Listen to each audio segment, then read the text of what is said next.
야, 벌써 6.3 지방선거 코앞으로 다가왔고 대진표가 윤곽을 드러내고 있는데 아무래도 재보선 매치업에 많은 관심이 쏠리고 특히 이제 태풍의 눈 같은 경우에는 경기 평택을로 거론이 되고 있는데 민주당 같은 경우에는 김용남 전 의원을 이곳에 공천을 했는데 문광호 기자 예상을 좀 하셨습니까? 저는 예상은 전혀 못했고요. 뭐 이제 두 분이 거론이 많이 됐잖아요. 김용남 의원, 뭐 이광재 지사, 맞아요. 뭐 얘기가 네. 많이 됐었는데 뭐 김용남 의원 같은 경우는 사실 연고가 없던 상태다 보니까 저는 이게 어떻게 될까 저도 관심을 가지면서 지켜보고 있었습니다.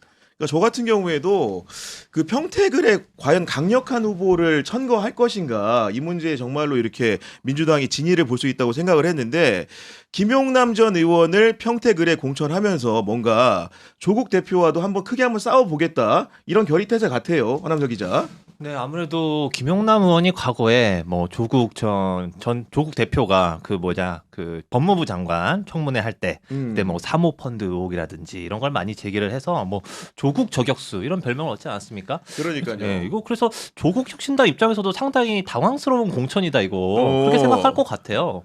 그리고 허 기자 같은 경우에는 그러면은 이번에 조국 후보와의 매치업으로 김용남 전 의원을 공천할 거란 예상을 좀 어느 정도 했습니까? 못했습니까? 전혀 못했죠. 전혀 못했어요? 예상한 사람 있을까? 물론 저희 방송 같은 경우에는 지난주 이제 금요일부터 사실상 이 매치업을 기정사실화해서 이제 방송을 하긴 했었는데 많은 분들이 예상은 못했던 것 같아요. 네, 그렇죠.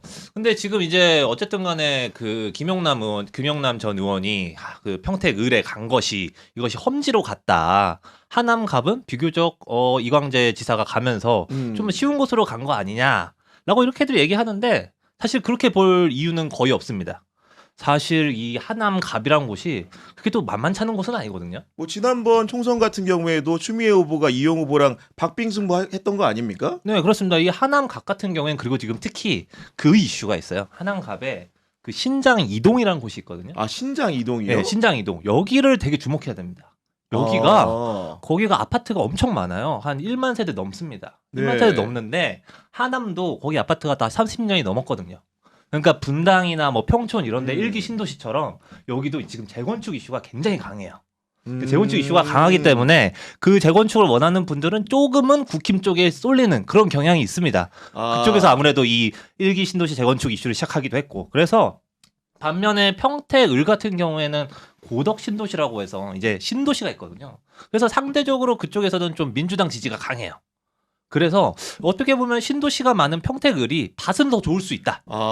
네. 그 주택 공급에 관련된 관점에서 굉장히 신박한 해설을 좀 해준 것 같은데 그러면 김용남 후보 같은 경우에는 이광재 전 지사랑 출마지를 놓고 이제 여러 가지 경합을 한 것으로 보이니까 결론적으로는 김용남 후보는 이광재 전 지사한테 양보를 한 겁니까? 당한 겁니까? 저도 이제 그 부분이 궁금해서 좀 취재를 해봤는데요. 뭐 재밌는 말씀하시는 분이 또 계시더라고요.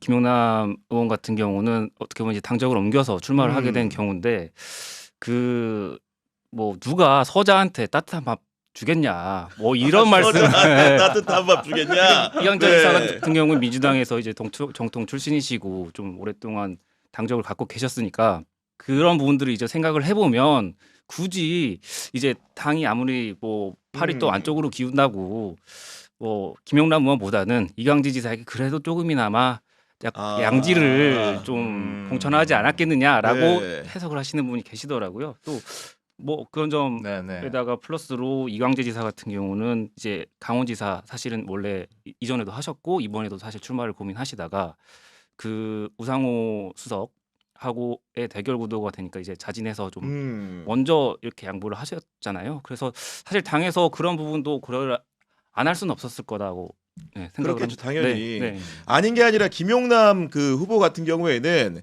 공천 발표가 있기 전 주말에 본인의 선친의 묘소가 하남에 있는데 거기 벌초하는 사진을 올리면서 검단산인가요? 해시태그 해놓고 용남 하남 가남 뭐 이렇게까지 의사표시를 했기 때문에 기본적으로는 평택을 공천 받았을 때 심경은 약간 복잡했을 수 있겠다 이런 생각 듭니다. 뭐 평택에는 근데 또 연고가 있대요. 그 예전에 그 법무법인의 그 법무법인이 운영하고 있지 않습니까? 맞아요. 대표 변호사를 예. 했죠. 그 네. 사무소가 또 지역 사무소가 평택에 하나 있다고. 아하. 네, 그래서 뭐 그런 인연을 강조하는데 뭐 사실 거의 인연이 없는 거죠.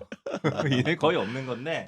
근데 뭐 지금 본인은 이제 뭐 심경 같은 경우에 뭐 여러 방송에서 나와서 그렇게 얘기하더라고요. 그래도 관심 못 받는 지역. 그러니까 뭐 예컨대 지방선거에서는 사실 지방선거는 다른 국회의원 선거에 비해서 크게 관심을 못 받지 않습니까? 그냥 관심 못 받는 지역에 나가는 것보다는 이렇게 뉴스 언론에도 관심 받고 이런 지역에 나가는 것이 좀 핫플에 나가는 것이 좋은 기회라고 생각한다. 이렇게 뭐 자비하는 네. 건지 는 모르겠지만 그렇게 말씀을 하고 계시더라고요. 네, 그런 상황 설명해 주신 네. 거고 그러면 김용남 후보를 평택을에 보낸 민주당의 저희는 좀 어떻다고 봐야 되는 겁니까? 그 뭐 결국은 선거 전략상의 어떤 고민들이 많이 있었을 것 같거든요. 그 김용남 의원이 가지고 있는 어떤 정치적인 자산, 그 기본적으로 이제 다선 이제 출신이시고 또 정치 경력이 또 오래 되셨다 보니까 조국 대표 같은 좀 인지도 높고 좀 거물급 정치인을 상대하기에는 좀 적합하다고 봤을 가능성이 있고요. 또 실제로 그 뭐 보수 정당에서 해왔던 그 평가들을 좀 보면 뭐 기획력이나 좀 전략적 사고가 좀 뛰어나다. 아 뭐 그렇군요. 이런 식의 네. 평가들이 많이 있어서 그리고 또 아까 이제 선배가 말씀해 주셨던 조국적 횟수 뭐 이런 부분들도 종합적으로 좀 고려한 결과 아닐까 네. 그렇게 생각합니다. 그야말로 이제 두 분 말씀을 종합하더라도 김용남 후보를 평택을에 보낸 것은 정말로 한번 크게 한번 조국 후보와 경쟁을 해보겠다 이런 의도로 이해할 수 있을 것 같은데 본격적인 인물 비상구 탐구에 들어가 보도록 하겠습니다. 재보궐선거 최대 관심 인물로 등극한 김용남 후보 어떤 인물입니까? 네, 김용남 후보는 1970년생입니다. 출생 연도에 비해서는 좀 나이가 들어 보인다. 이런 평가도 좀 있고요. 그리고 경기도 수원 토박이고요. 네. 근데 이번에 평택에 출마를 하게 된 거고, 뭐 어린 시절을 보면은 뭐 수원 토박이 분들은 대부분 그렇습니다. 뭐 수원 화성에서 성곽에서 미끄럼틀을 타고 놀고, 뭐 그런 어린 시절을 보낸 것 같은데. 아 그런 서사들이 있다. 네, 그런 서사들이 있고, 그래서 수원에 굉장히 강한 분인데 이번에 평택으로 가게 된 거고, 그런데 이제 검사 출신이지 않습니까? 그럼 공부를 되게 잘했을 것 같은데 근데 사실 중학교 때까지 공부를 별로 잘 못했대요. 아 그래요? 네, 중학교 때까지 공부를 잘 못하고 노는 걸 훨씬 더 아니 좋아했는데. 대학도 서울대 법대 간 거 아니에요? 네, 진학을? 그렇습니다. 네. 네. 그럼 굉장히 엘리트 코스를 밟은 사람인데 그런데 이제 집이 좀 가난했던 모양입니다. 그 아버지가 중장비 기사로 일을 하셨는데 그 대부분 좀 일용직이지 않습니까? 그 일거리가 일정치 않고 그리고 지금 수원에 있는 경기도청 뭐 그런 공사를 하실 때 중장비를 실제로 운행하고 뭐 그런 일을 하셨다고 해요. 그리고 또 어머니 같은 경우에는 좀 되게 짠한데 이제 간장을 이제 도매로 떼서 손수레에 싣고 다니면서 팔러 다녔다. 야 지금 보이는 김용남 후보의 외관과는 전혀 네. 어울리지 않는 그런 예전 생활들이 있었네요. 굉장히 네. 멀끔하고 어떻게 보면 허허 막 이런 인상이어서 되게 유복해 보이기도 하는데 그러니까. 그런 게 시절이 있고 또 뭐 한때는 만화 가게 이런 영세 자영업자 시절도 있었다고 해서 그런 어머니가 되게 힘들게 고생하시는 걸 보면서 아 나 공부를 해야 되겠다. 라고 결심을 한 게 중학교 3학년. 아 뒤늦게 철이 들어서 네, 공부에 전념하게 됐다. 네. 그래서 그때부터 이제 좀 중하위권에서 성적이 이제 상위권으로 쭉쭉쭉 올라가는 그런 과정들이 좀 있었다고 하고 그래서 뭐 알다시피 이제 뭐 법대를 가고 검사가 되고 나서는 이제 계속 승승장구했죠. 사실 뭐 장관 정책부장관 이런 거 하고 또 첫 근무지가 이제 지금의 중앙지검인 그러면 서울지검이었습니다. 공부를 굉장히 잘했어야 가는 거거든요. 그렇죠. 이제 네. 사법연수원 이런 데서도 성적이 굉장히 좋았을 그렇습니다. 것으로 보이고 네. 그리고 또 정치 임무는 나중에 이제 친박으로 했습니다. 아 친박으로 네, 했고. 친박근혜계. 그리고 2012년에 이제 박근혜 대선 캠프를 지원하는 그런 경력이 있고요. 그리고 2014년에 이분 진짜 간단하게 보면 안 되는 게 2014년이 진짜 결정적인 해인데 맞아요. 야당의 네. 손학규를 꺾고 국회의원이 됩니다. 경기도지사까지 하신 분을 꺾고, 네, 꺾고. 장관도 한 분을 꺾고. 그때 손학규는 잠룡이었는데 잠룡. 그래서 그때 이제 반짝 등장을 하면서 이분이 이제 주목을 받게 되죠. 근데 이분의 이력을 좀 듣다 보니까 검사를 했던 것들을 그때 무슨 일을 했는지를 궁금해하실 것 같은데 네로라는 정치인들과도 함께 근무를 했다는 얘기가 있더라고요. 그 네로라 하는 정치인들이 사실 이제 이름을 말씀드리면 윤석열. 일찌감치. 네. 네. 그리고 또 똑같이 이제 또 지금 옥살이를 하고 계신 분인데 권성동. 권성동. 네, 사실 이제 그렇게 어떻게 되냐면은 윤석열이 이제 대선 후보일 때 비서실장이 권성동 아닙니까? 그리고 그 캠프의 대변인이 바로 김용남이었습니다. 뭐 이렇게 되는 건데 보면은 그들이 이제 광주지검에서 같이 근무한 이력이 있어요. 광주에서. 네, 광주에서. 근데 나중에 보면은 되게 역사가 아이러니한 게 윤석열이 그 광주지검에서 근무한 경력 때문에 국정원 댓글 수사 당시에 좌천당하고 이럴 때 엄청 그 당시에 여권인 이 새누리당부터 공격을 받거든요. 아, 그 근무 이력을 두고요? 근무 이력을 두고. 왜냐면은 윤석열이 그 전에 변호사로 검사를 하다가 그만두고 변호사 개업을 합니다. 하다가 다시 검사로 특채가 돼요. 맞아요. 태평양에 네. 갔다 왔어요. 태평양에 네. 갔다 예. 오고 거기서 이제 특채가 된 게 광주지검입니다. 근데 이 지역이 광주다 보니까 이제 이거 가지고 이제 사람들이 이제 공격을 하는 거예요. 예. 아, 출신 성분을 따진 거구나. 쉽게 예, 뭐 얘기하면. 약간 어떻게 보면 네. 그런 거죠. 예, 공격을 하면서 이제 한번 보다 나중에 그 당시에 방송을 보면은 뭐 이제 김용남 그 의원이 이제 그 김용남 후보가 그때 이제 검사를 그만두고 국정원 댓글 수사 당시에는 이제 이제 정치 활동을 할 때였는데 방송에 나와서 그때 보면은 윤석열의 그 댓글 수사 이런 걸 많이 비판하는 말도 많이 합니다. 굉장히 재밌는 지점이 아닐 수가 없는데 일단 이분의 이력을 들어보니까 서울대 법대를 졸업했고 검사 출신이고 심지어 윤석열 캠프에서 일을 했고 국민의힘을 거쳐 개혁신당도 갔다 온 분인데 이것저것 들어보면 아니 도대체 진보 진영하고 어떤 관계가 있는지 궁금해집니다 지금.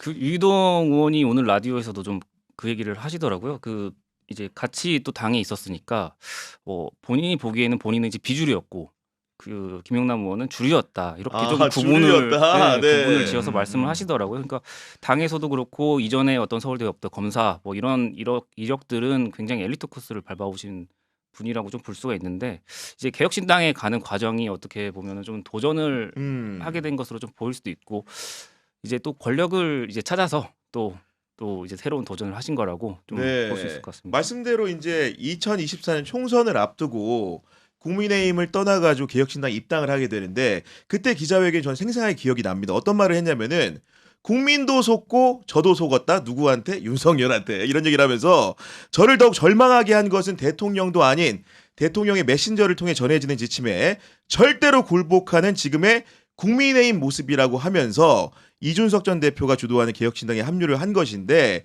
이분이 어쨌든 간에 정치적인 이념 성향 같은 것들이 계속 변모하는 과정을 밟아오신 분이라고 해석할 수 있는 대목이고 그 김용남 전 의원 후보의 블로그를 좀 봤더니 본인 소개를 오민시 김용남이라고 했던데 허남석 기자 오민시가 뭐의 약어입니까 도대체? 네, 제가 연예인 고민시 씨는 아는데 오민 씨는 뭔가 했어요. 보니까 뭐 50 넘어서 민주투사가 된 시장주의자.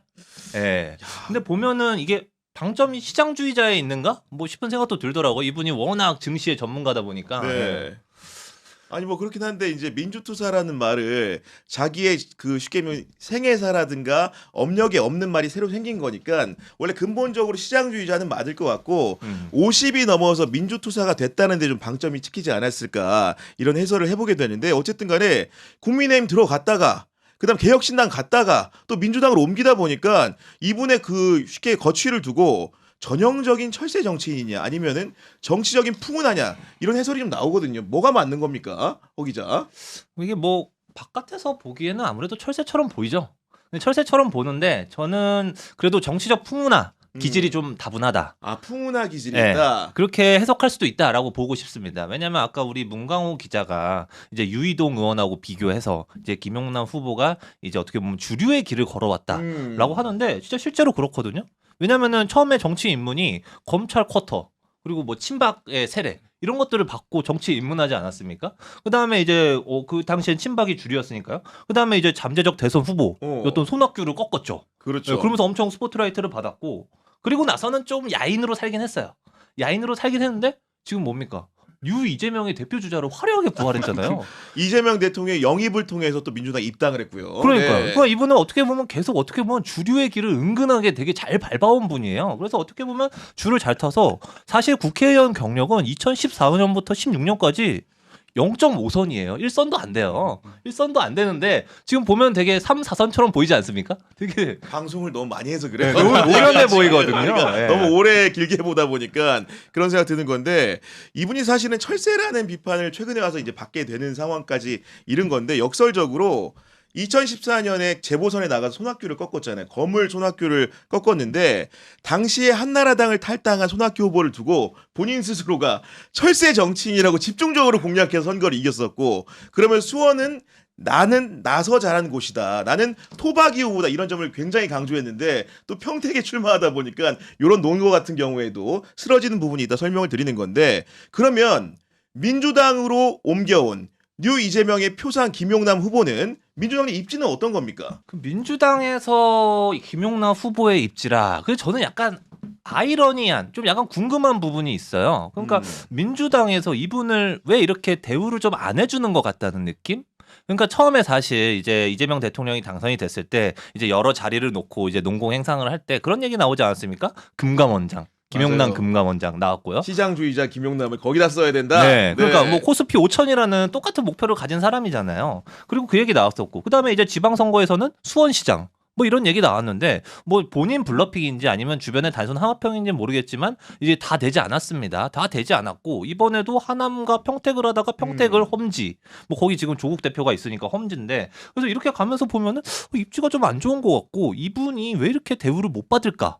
라는 생각은 좀 해봤어요. 왜냐면은 저기 뭐 예컨대 권오을 장관 같은 경우에 지역이 이제 TK라서 그런지 이제 바로 어떤 그 이재명 대통령이 내세웠던 보수 통합의 가치에 그렇죠. 맞는 인사잖아요. 네. 근데 사실 김용남 의원은 이제 TK가 아니라 경기 수도권이라서 좀 덜 대우를 받나? 이런 상식성이 약해서 그런 생각도 좀 해보고 있습니다. 아닌 게 아니라 비슷한 시기에 민주당에 입당한 허은하 전 의원이라든가 혹은 김상욱 전 의원에 비해 가지고는 굉장히 뒤늦게 발탁되지 않아 이런 평가가 있습니다 지금. 네. 허은하 의원하고 대표하고 당시 이제 기획신당 대표였거든요. 허은하 대표하고 김용남 의원이 같이 이제 기획신당에서 넘어왔는데 아무래도 그 기존의 주류 코스를 밟아오던 김용남 의원이 이제 국민의힘에서 이탈하면서부터 그 이전부터는 사실은 그렇게 뚜렷한 당직을 맡거나 그러지는 않았었거든요. 주로 방송에 많이 출연하시고 그러다 보니까 당내 어떤 존재감이나 그 이적이라고 할까요? 당을 옮길 때 어떤 그렇죠. 파괴력이나 네네. 영향력이 그 김상우 의원이나 허은하 대표가 가지고 있는 상징성에 비해서는 좀 약했을 수 있다.